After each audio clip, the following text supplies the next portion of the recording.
오늘은 1945년 8월 15일 우리 한국이 일본에서부터 해방된 날을 기념하면서 드리는 광복절 기념 예배로 드립니다. 그래서 오늘은 자유케 하는 복음, 무엇이 우리 인생에게, 개인적인 인생뿐만 아니라 전 세계의 인류에게 자유를 주는가, 그것은 복음인데, 그래서 자유케 하는 복음이라고 하는 제목으로 말씀을 드리려고 합니다. 복음이라고 하는 말은 유앙겔리온이라고 하는 말을 쓰는데, 이 유앙겔리온을 영어로는 가스프리라고 번역을 합니다. 그리고 한국말은 복음이라고 번역을 하는데, 오히려 가스플보다는 또 독일말로는 구테 나흐리히텐, 그래서 좋은 소식들, 영어로는 굿뉴스라고 얘기하는 그러한 표현으로 하는데, 이 유앙겔리온이라고 하는 말을 가장 잘 해석하는, 번역하는 말이 있다고 하면 그건 복음이 아닐까 싶습니다. 복음이라고 하는 말은, 그쵸? 우리에게 뭔가 좀 희망을 주고, 그리고 실질적으로 억압받은 것에서 자유를 주고 하는 그런 모든 것들을 통틀은 우리에게 참으로 복된 그런 단어가 복음이다, 이렇게 이야기할 수밖에 없습니다. 사실 에덴 동산에 하나님께서 삼라만성의 모든 것들을 지으신 다음에 중앙에 선악과를 만들어 놓으셨습니다. 그리고 그 선악과는 많은 사람들이 왜 하나님께서 얄궂게 그 선악과를 만들어서 우리 인생이 타락하게 만들었는가? 우리 모든 것을 전부하시는 전지하신 하나님께서 아담과 이브가 그 선악과를 따먹을 줄 알면서 에덴 동산에서 내어 쫓으려고 선악과를 만들어 놓으신 것이 아닌가? 이런 식으로 하나님을 폄하하여 이야기하려고 합니다만, 사실 선악과는 하나님께서 우리를 얼마나 크게 지켜 올리신 축복의 그런 나무였는지 모릅니다. 곧 이 세상의 모든 삼라만상은 다 하나님 앞에 그냥 종속되어 있는 것이지만, 우리 인생만큼은 하나님과 친구가 되어줄 수 있는, 교제를 할 수 있는, 그리고 하나님과 인격적으로 대화하며 같이 관계할 수 있는 존재로 만드셨다는 뜻이 그 속에 있습니다. 그래서 우리 사람에게는 자유의지가 있어서 그것을 통하여 선을 선택할 것인가, 악을 선택할 것인가 라고 하는 그 의지가 우리에게 있다는 것입니다. 그것이 바로 선악과인 것입니다. 선악과를 통하여 너에게 나와 똑같은, 하나님과 똑같은 자유의지가 있는데, 그것을 선을 위해서 사용할 것인가, 악을 위해서 사용할 것인가 하는 것은 내 결정에 있다라고 정말 인격적으로 맡겨주신 하나님의 축복이 그 선악과라 하는 것입니다. 그럼에도 불구하고 많은 사람들은 에이, 그거 싫어, 나는 차라리 에덴 동산에 선악과가 없었으면 좋았을 뻔했어 라고, 그렇게 동물적으로 에덴 동산에 일하지 않고 쉽게 먹고 마시려고 하는 육신적인 평안함을, 그것으로 평안함을 삼으려고 하는 그 주장을 계속해서 하고 있는 것을 보지만, 하나님께서 주시려고 하시는 것은 우리들의 영과 혼과 육의 이 모든 것이 다 조합되어 있는 그 행복, 그 진정한 축복, 그걸 주시기를 원하셨기 때문에 선악과를 허락하신 것입니다. 우리 주님께서 새하늘과 새 땅을 지으실 때에는 선악과가 다시 필요 없습니다. 왜 그럴까요? 선악과 속에서 진정 선을 선택한 사람들만 모이는 곳이기 때문에 다시는 그 선악과가 필요 없는 영원한 행복의 나라, 그 천국이 이루어질 것입니다. 자, 그 이야기 가운데 우리들의 자유의지 속에는요, 이 선택을 내가 함으로써, 이 결정을 내가 함으로써 과연 우리의 삶의 그 결말이, 장래가 어떻게 되어질까라고 하는 것을 내가 책임져야 하는 자유의지 안에서의 선택이다 하는 이야기인 것입니다. 그런데 세상의 모든 인류가 아담 안에서 사단의 끄임에 빠져서 육신적인 욕심에 따른 선택을 했기 때문에 정말 엉컹기와 찔레, 그리고 땀을 내어야 모든 땅에서 소산을 먹을 수 있는 그런 세상으로 나아가게 되었고, 지금 세상에 많은 사람들이 얼마나 많은 과학을 발달시키고 문명을 통하여 이 길을 받으려고 하지만 오히려 이것 때문에 더 숨막혀져가는 그러한 삶이 되어져 가는지 모릅니다. 로봇을 많이 생산해서 그래서 일을 쉽게 하려고 하지만 오히려 이것 때문에 실직자들이 많이 생겨지는 일들, 또 산업을 부흥케 해서 우리 인간들의 삶을 상당히 윤택하게 하려고 하지만 이 산업 폐기물로 인하여 얼마나 오존층이 망가지고 많은 그러한 그 폐기물과 뿐만 아니라 이 모든 공기의 대기들이 다 오염되어지는 그런 속에서 이제 북극과 남극이 녹아져 버리는 일들, 그리고 생각지도 못했던 많은 질병들이 쌓이는 일들, 그래서 정말 독일의 유명한 가톨릭 신학자가 죽음에 이르는 발전이라고 트웨들리히의 엔트비클룽이라고 이야기를 하면서 이야기했던 그런 세계로 점점 나가게 되어지는 것을 보게 되는 것입니다. 순간순간 우리 인간들은 내가 정말 이런 결정을 하며 내 자유의지 속에서 선과 악에 대한 결정을 하면서 이것을 결정할 때마다 지금 내 눈에 잠깐 보이는 그 평안함을 위하여, 육체적인 만족을 위하여 결정을 합니다. 그래서 남을 억누르는데, 그리고 산업을 발전시키며 인간의 생활을 편하게 한다라고 하면서 오히려 이것 때문에 온 인류를 망가뜨리며 자연을 회상시키는 그러한 것으로 나가는 결정들을 해 나온 것을 보게 되는 것입니다. 자, 복음이라고 하는 것은 이런 것들을 다시 회복시켜 나가는 것입니다. 사실 우리 주님께서 오셔서 영원한 천국을 다시 회복하시기 전에는 이 땅 위에 에덴 동산과 같은 그러한 땅이 다시 회복되기란 기대하기 어렵습니다. 오히려 늦을 뿐이고, 그리고 그 가운데서 먼저 믿은 우리들이 많은 영혼들을 정말 주님의 그 해방의 말씀으로, 복음으로 인도해내서 한 영혼이라도 더 구원하는 그 일만 남았을 뿐이지 이 세상에서 기대하지 못할 것입니다만, 그럼에도 불구하고 우리 주님께서 이 복음으로 인하여 진정 우리로 하여금 해방의 길로 나가게끔 하는 일들을 심써 오신 것을 보게 되는 것입니다. 그 결과가 바로 저와 우리 성도님들과 같이 주 안에서 참 해방을 누리고 살아가는 그러한 자들인 것입니다. 참 우리 인간의 모든 것은 사단의 잘못된 것에 놓여서 그 결정을 아담이 그렇게 했고 이브가 그렇게 했고, 그래서 그 결과물을 맞으면서 그 결과 속에서 파탄을 맞아가면서 살아가는 그런 생활 속에서 살아가는 것을 보게 됩니다. 오늘 말씀은 그러나 복음으로 말미암아, 이 복음이 뭡니까? 그리스도 예수님을 의미하는 것입니다. 이사야 선지자가 61장에 이야기하는 것은 하나님의 신이, 이것을 우리 예수님께서 누가복음 4장에 당신의 등장할 때의 말씀, 그 하나님의 아들로서 오신 자가 여호와의 성령, 하나님의 성령이 임하였으니, 내게 임하였으니 라고 하면서 하나님의 성령에 덧입혀서 하나님의 아들로 오신 그리스도 예수님으로 말미암아 시작되어지는 복음의 사역 속에 이루어지는 말씀으로 같이 연결되어서 그 말씀을 그대로 인용하고 계시는데, 바로 복음이란 무엇이냐? 그리스도 예수님이신 것을 보게 됩니다. 그래서 우리는 복음의 진수, 곧 신학적인 용어로 케리그마라고 얘기하는데, 이 케리그마는 그리스도 예수님에게 관한 것입니다.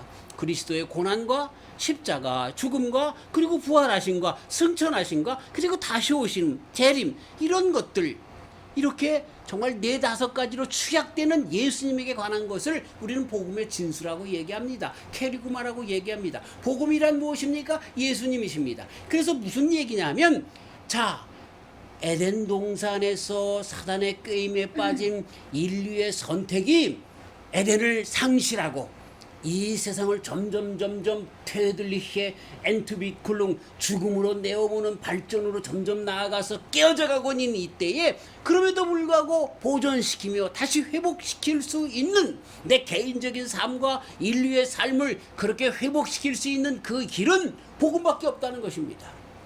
그래서 이 일을 위하여 우리 예수님이 오셨다는 것을 이사야 선지자의 말씀을 다시 누가복음 4장에서 예수님께서 꺼내서 말씀하시면서 그렇게 살리는, 해방시키는, 자유를 주는 그러한 분으로 예수님께서 오셨다고, 이것이 복음이라고 말씀해 주신 것을 보게 됩니다.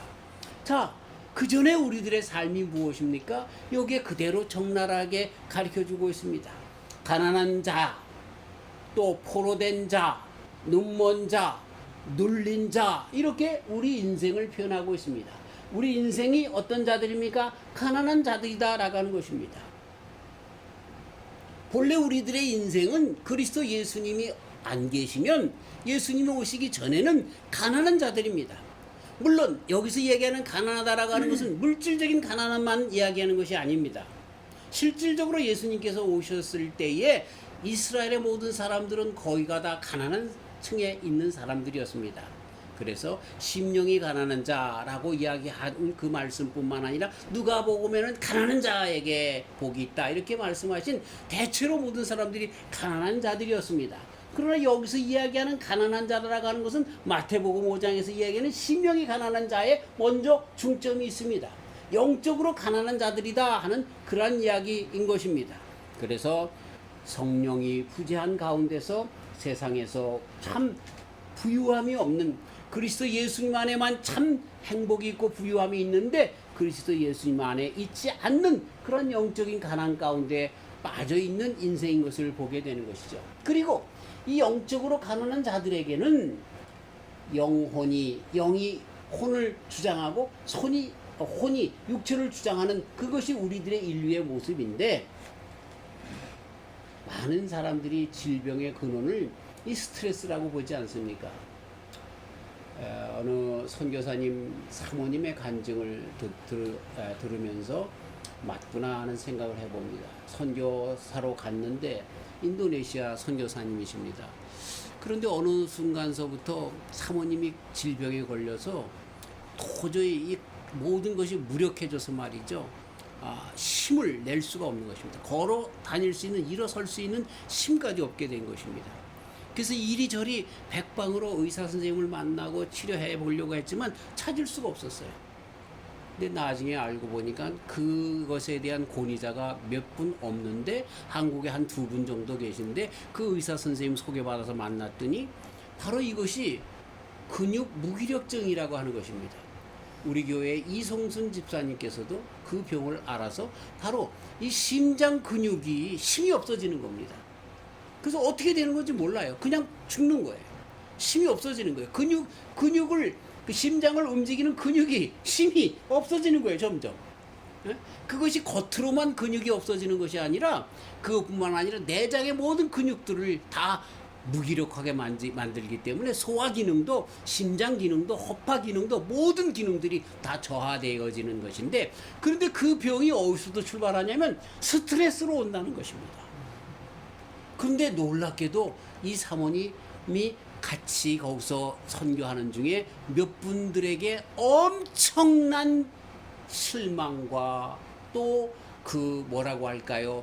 정말 그 많은 정말 배신, 이런 것들을 당해서 거기에서 받았던 그 충격으로 말미암아 그런 일들이 있었던 것입니다. 겉으로는 안 그런 것 같았는데 그 사람만 보면 가슴이 철렁 떨어지고 하는 일들로 인하여 그런 병이 생겼다는 것입니다.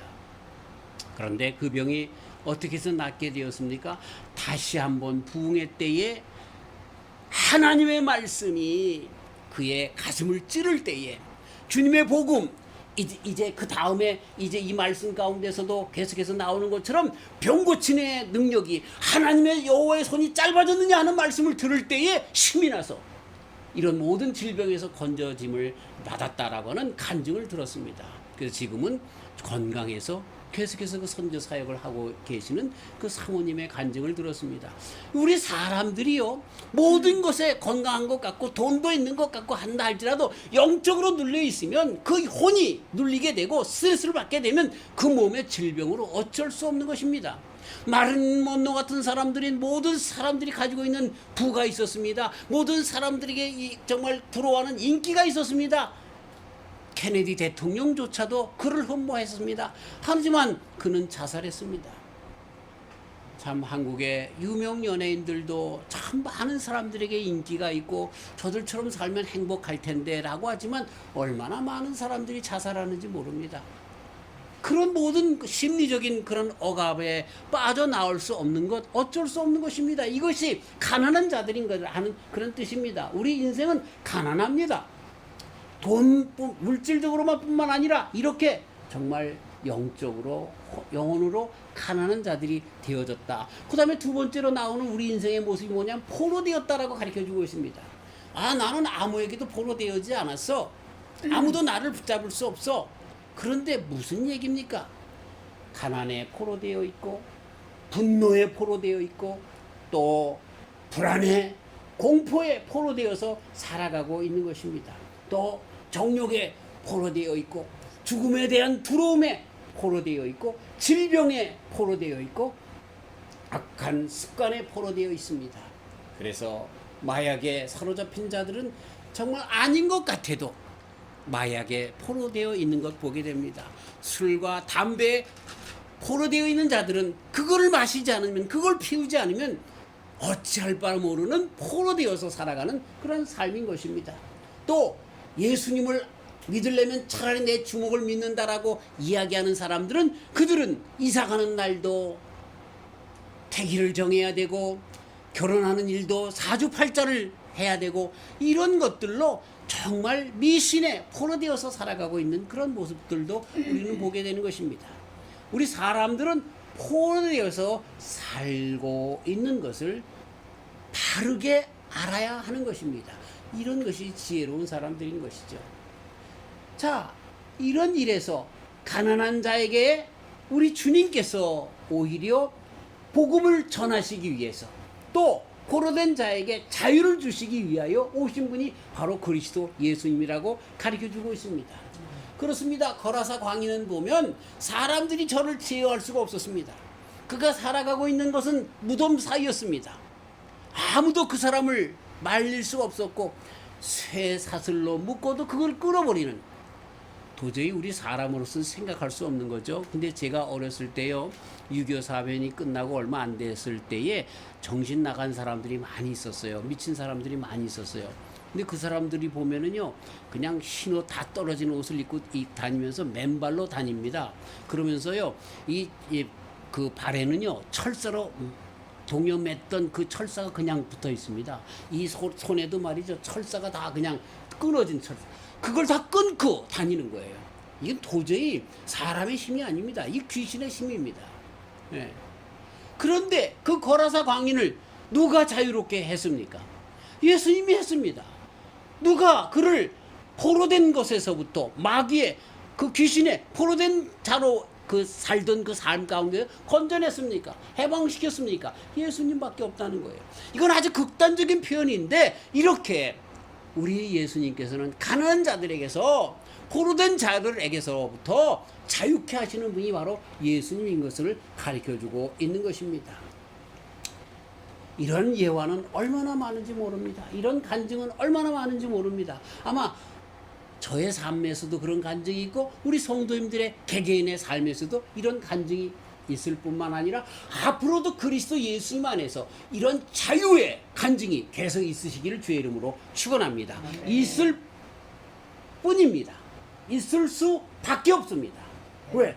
그리스도 예수님은 우리를 자유롭게 하는 복음의 그 바로 진수이시기 때문에 그런 것입니다.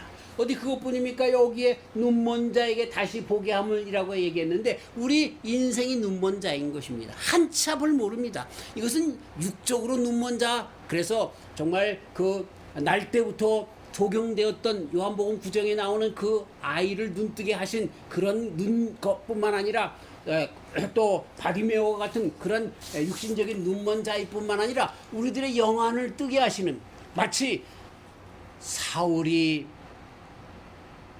예수님을 믿는 사람을 다 잡아 죽이려고 살기가 등등해서 다메섹을 가다가 그리스도 예수님의 빛을 보고 눈이 멀었을 때에 그리스도 예수님 안에서 기도 중에 다시 그 비늘 같은 것이 뜨어지는 것처럼 영안이 뜨는, 다시 그리스도 예수님 안에서 인생을 다시 보게 되어지는 그러한 많은 사람들이 육신의 눈과 그 다음에 지식의 눈, 지혜의 눈이 있을 것이지만 영적인 눈이 있는 것입니다. 그리스도 예수님이 참 하나님의 아들이심을 알게 되어지는, 그 복음을 알게 되어지는 그러한 눈먼 자에서 뜨게 되어지는 그 복음, 초자연적인 눈이라고 할까요? 신앙의 눈이라고 할까요?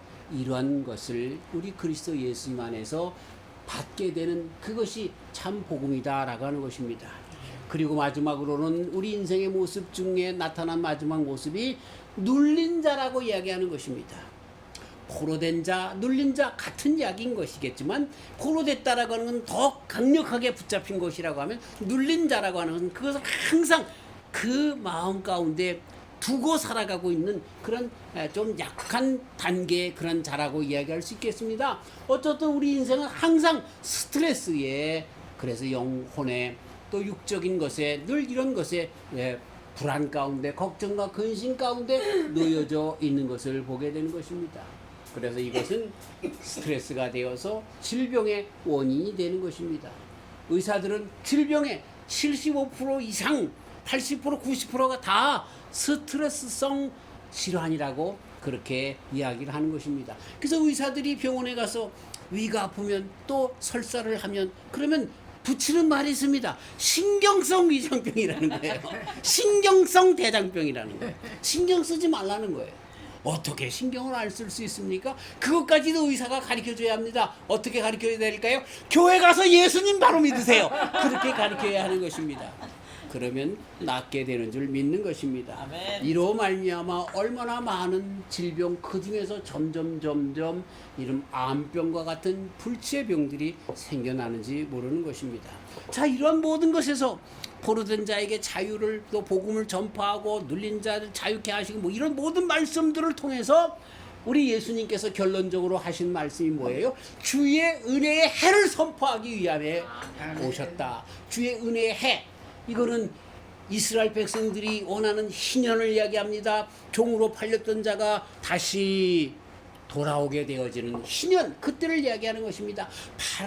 어쩔 수 없이 정말 생활이 공부하여서 팔았던 그 땅을 다시 내 땅으로 다시 회복받게 되어지는 그 희년을 의미하는 것입니다. 우리의 상태가 다시 원상태로 돌아오는 그 땅, 그 시기를 이야기하는 그 주의 은혜의 해, 해방, 자유, 기쁨, 희년, 이런 것을 우리 예수님께서 선포하기 위하여, 아니 선포뿐만 아니라 주시기 위하여 왔다라고 하는 것을 가르쳐주고 있는 것입니다. 이러한 예수님의 오심을 바울 사도님은 이렇게 고백하고 있습니다. 골로새서 2장 12절, 너희가 세례로 그리스도와 함께 장사한 바 되고 또 죽은 자들 가운데서 그를 일으키신 하나님의 역사를 믿음으로 말미암아 그 안에서 함께 일으키심을 받았느니라. 또 너희의 범죄와 육체의 무할례로 죽었던 너희를 하나님이 그와 함께 살리시고 우리에게 모든 죄를 사하시고 우리를 거스리고 우리를 대적하는 의문에 쓴 증서를 도말하시고 제하여 버리사 십자가에 못 박으시고 정사와 권세를 벗어버려 밝히 드러내시고 십자가로 승리하셨느니라 말씀하시면서 복음으로 말미암아 그리스도 예수님으로 말미암아 이렇게 정말 우리 인생의 모습을 우리 예수님께서 이사야서에 있는 모습으로 정말 예수님을 믿기 전에 우리 인생의 모습이 어떤가라고 하는 적나라하게 가르쳐 준 것이 있었는데 그런 곳에서 예수님이 오심으로 이런 모든 것에서도 자유롭게 하셨다. 이렇게 말씀을 해주고 있는 것입니다. 그래서 바울 사도님은 계속합니다. 로마서 1장 16절 내가 복음을 부끄러워하지 아니한다. 복음을 부끄러워하지 않는다. 왜? 이런 이유들로 인하여 이 복음은 모든 믿는 자에게 구원을 주시는 하나님의 능력이 됨이라 이렇게 말씀을 하고 있는 것입니다. 복음을 부끄러워하지 않는다는 거예요. 왜? 이 복음이 모든 믿는 자에게 구원을 주시는 확실한 증거가 되기 때문에 그렇다 이렇게 말씀을 하고 있는 것입니다. 요한일서에서 사도 요한님도 3장 8절에 죄를 짓는 자는 마귀에게 속하나니 마귀는 처음부터 범죄함이니라. 하나님의 아들이 나타나신 것은 마귀의 일을 멸하러 하심이니라. 이렇게 말씀해 주고 있는 것입니다. 마귀의 일을 승리하는, 다 멸하시기 위하여 오신 그리스도 예수님이신 것을 가르쳐주고 있습니다. 계속 사도 바울 선생님의 말씀을 들어보십시다. 갈라디아서 3장 13절 그리스도께서 우리를 위하여 저주를 받은 바 되사 율법의 저주에서 우리를 속량하셨으니 기록된 바 나무에 달린 자마다 저주 아래 있는 자라 하였음이라. 이는 그리스도 예수 안에서 아브라함의 복이 이방인에게 미치게 하고 또 우리로 하여금 믿음으로 말미암아 성령의 약속을 받게 하려 함이니라. 아브라함의 복을 받게 하시기 위하여 그렇게 예수님께서 저주를 받았다는 것입니다. 십자가에 달려 죽으셨다라고 하는 것입니다. 아브라함의 복이 뭡니까? 아브라함의 복은 그리스도 예수님 안에서, 정말 그전에는 그리스도 예수님보다는 하나님 안에서, 그 말씀 안에서 하나님을 의지하는 가운데 가졌던 자기 개인의 복입니다. 그리고 그 가정의 복입니다. 그리고 그 민족 이스라엘의 복입니다. 그리고 그 민족으로 인하여 온 모든 천하가 복을 받는 그 복이 아브라함의 복이 아닙니까? 이것을 위하여 우리 예수님께서 저주를 받으셔서 우리에게 진정한 복음이 되었다, 이렇게 가르쳐주는 복 가르쳐주고 있습니다. 그래서 우리 예수님은 이런 모든 것을, 복음으로 오신 예수님은 요한복음 16장 24절에 이렇게 말씀하십니다. 지금까지는 너희가 내 이름으로 아무것도 구하지 아니하였으나 구하라 그리하면 얻으리니 받으리니 너희 기쁨이 충만하리라. 기도하면 응답받는 것으로 복음의 주님으로 오신 그 주님의 그 모든 말씀이 그대로 이루어지심을 가르쳐주고 있는 것입니다. 그런데도 왜 우리는 계속해서 문제 가운데 살아가고 있는 것입니까? 왜 불신앙 가운데 계속해서 살아가고 있는 것입니까? 어쩔 수 없이 사단이 아담과 이브에게 처음에 와서 그렇게 유혹했던 것처럼, 시험했던 것처럼 그 유혹이, 시험이 아직도 우리들 곁에 있기 때문에 그런 것입니다. 우리는 이 사단의 유혹을 그리스도 예수님의 이름으로 늘 처단하며 없애버려야 할 것입니다. 그러면서 그 유혹이 무엇인지 바로 알고 나가야 할 것입니다. 사단의 유혹은 무엇입니까? 너를 위하여 살려고 하는 것입니다. 내 욕심을 위하여, 하나님의 말씀이 아니라, 영적인 것이 아니라 육적인 것을 선택하며 살라라고 하는 것이 사단의 유혹인 것입니다. 얼마나 많은 이 유혹이 우리들에게 있는지 모릅니다. 좋은 목사님, 정말 훌륭했던 영적인 목사님들이 왜 나중에 가서 타락합니까? 좋은 신앙인들, 좋은 장로님들, 권사님들이 왜 마지막에 가서 타락합니까? 이들이 하나님의 영광을 버리고 마치 느부갓네살 왕이 정말 다니엘을 통하여 얼마나 하나님께서 참 하나님이신 것을 알고 고백했으면서 정말 나가다가 그가 자기가 잘나서 바벨론이 잘 되는 것처럼 그렇게 교만해질 때 하나님께서 그를 쳐서 7해 동안이나 광야에서 미친 개처럼 살게끔 해 둔가라고 하는 것을 보는 것처럼 그렇게 되어진 일들이 얼마나 많은지 모릅니다.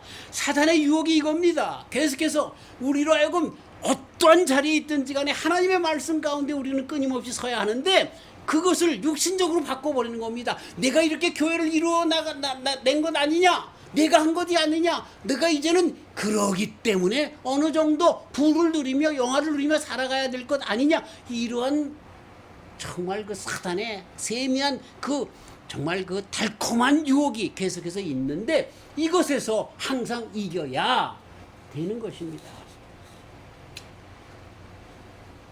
부자와 나사로의 이야기 가운데 보면 부자라고 하는 놈이 육신의 부유함을 따라서 그것이 인생의 참 복인 줄 알아서 나갔는데 우리 주님의 음성이 뭡니까? 그 영혼을 가져가 버리면 어떻게 되겠는가? 참 그러한 것들을 우리는 부자와 나사로 얘기 가운데 정말 세상에서는 그렇게 살아간다 할지라도 하나님만 의지했던 나사로처럼 살아가야 할 것을 가르쳐주고 있는 것입니다. 참 끝까지 우리는 복음을 놓치지 말아야 하는 것입니다.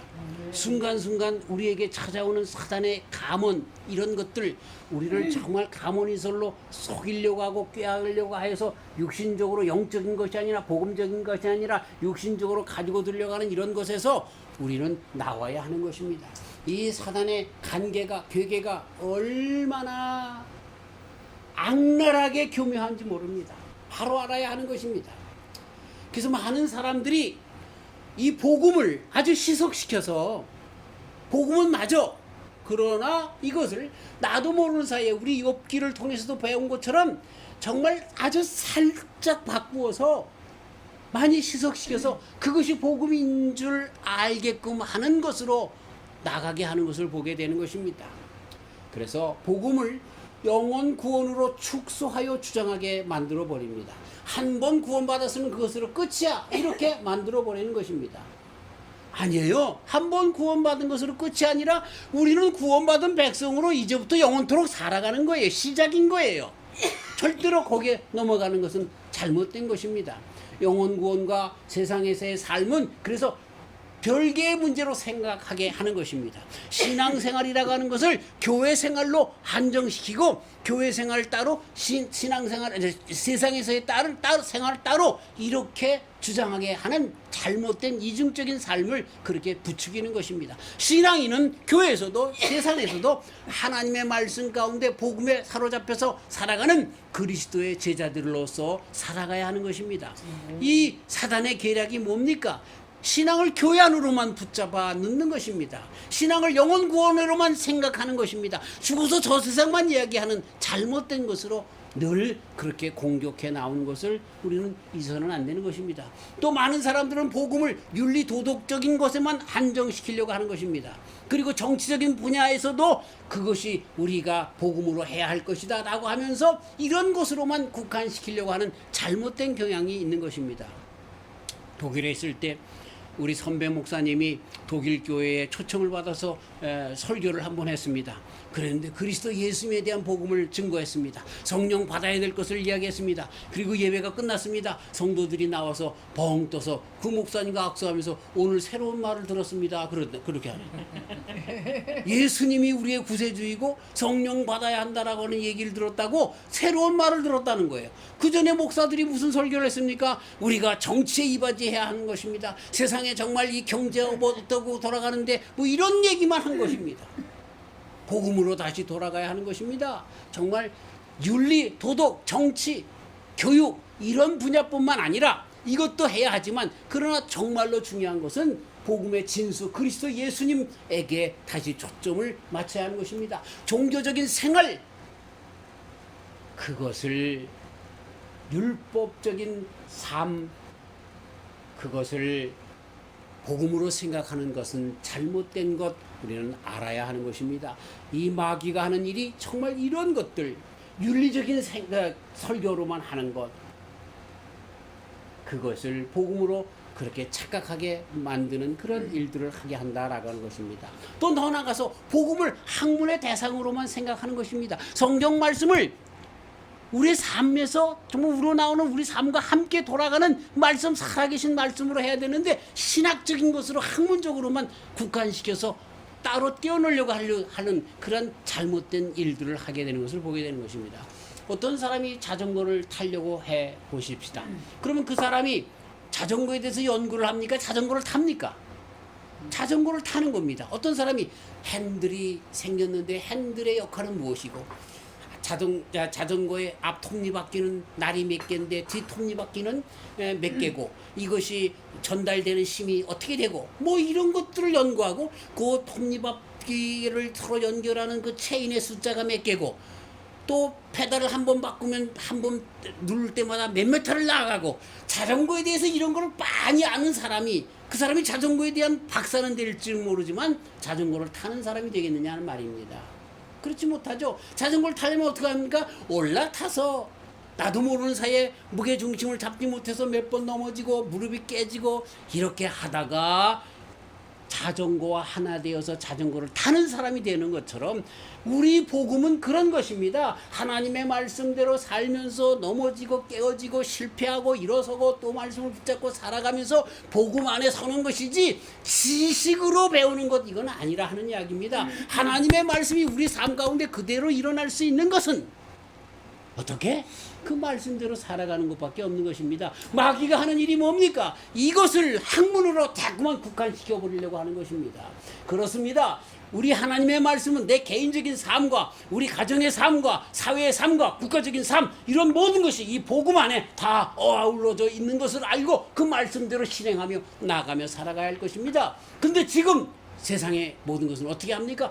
모든 복음을 교회 안으로만 자꾸만 집어넣으려고 합니다. 그리고 그것을 학문으로만 하려고 합니다. 아닙니다. 복음은 세계 모든 것에 정말 자유를 선포하는 복음인 것을 알고 그렇게 나가야 하는 것입니다.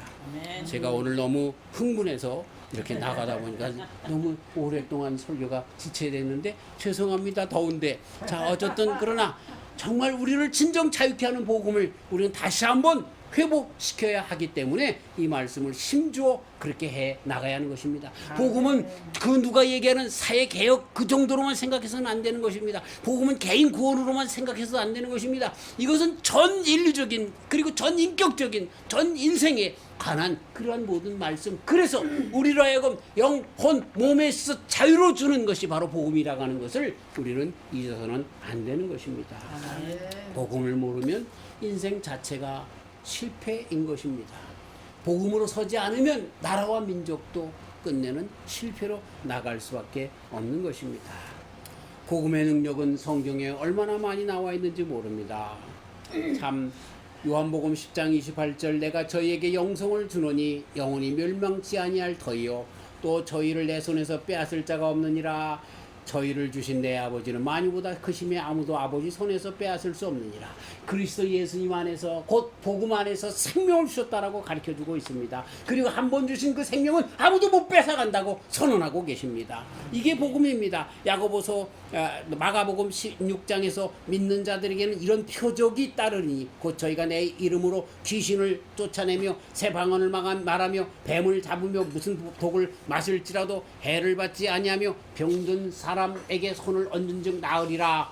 예수님의 능력이 복음 안에서 그 능력이 사단을 그 세력을 굴복시키며 모든 질병에서 자유케 하시는 그러한 능력을 주신다고 말씀하고 있는 것입니다.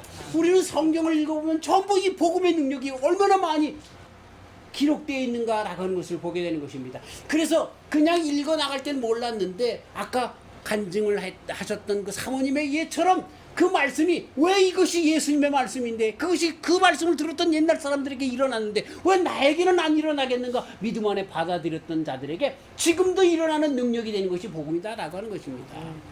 그것이 우리의 삶 가운데 진정 자유를 주는 것입니다. 정말 이 자유를 주는 복음, 그 복음을 내 인생의 가장 중요한 것으로 모시고 살아가는 저와 우리 성도님들 다 되시기를 주님의 이름으로 축원합니다. 하나님 아버지 감사합니다. 진정 우리를 자유케 하는 것은 복음입니다. 그리고 복음 아래 놓여있던 나라들이 정말 세상의 그 억눌림 가운데 정말 사단에 사로잡혀서 정치가들이 의정자들이 정말 못된 독재가들이 그 모든 민족들을 나라들을 정말 구렁텅이에 놓여져 있던 그 나라들에게까지라도 손을 벌쳐서 자유를 주었던 해방을 주었던 그런 일들에 사용되었던 것을 보게 되는 것입니다. 복음의 능력은 개인의 뿐만 아니라 나라와 민족들도 이렇게 살리는 우리나라도 일제의 그런 억압 가운데서 복음의 능력 가운데 이미 자유로웠던 나라들을 통해서 미국을 통해서 자유케 되어진 것을 보게 되는 것입니다. 하나님 아버지 불쌍히 여겨주시고 우리 개인도 다시 한번 진정한 복음 안에서 자유로 나아갈 뿐만 아니라 우리 대한민국도 복음 안에서 진정한 자유 대안으로 돌아올 수 있도록 축복하여 주시옵소서. 다시 한번 자유케 하시는 정말 진정한 것은 복음밖에 없는 것을 알아. 그리고 복음의 모든 핵심은 그리스도 예수님인 것을 알아서 그리스도 예수님을 믿는 믿음 안에서 복음으로 온전히 서는 귀한 주의 종들 되게 하여 주시옵소서. 우리를 자유케 하셔서 영원한 나라에 인도하시고 이 남은 여생도 주님의 귀한 복음 가운데 평안하게 인도하여 주시는 주님을 찬송하오며 예수님의 이름으로 기도하옵소서.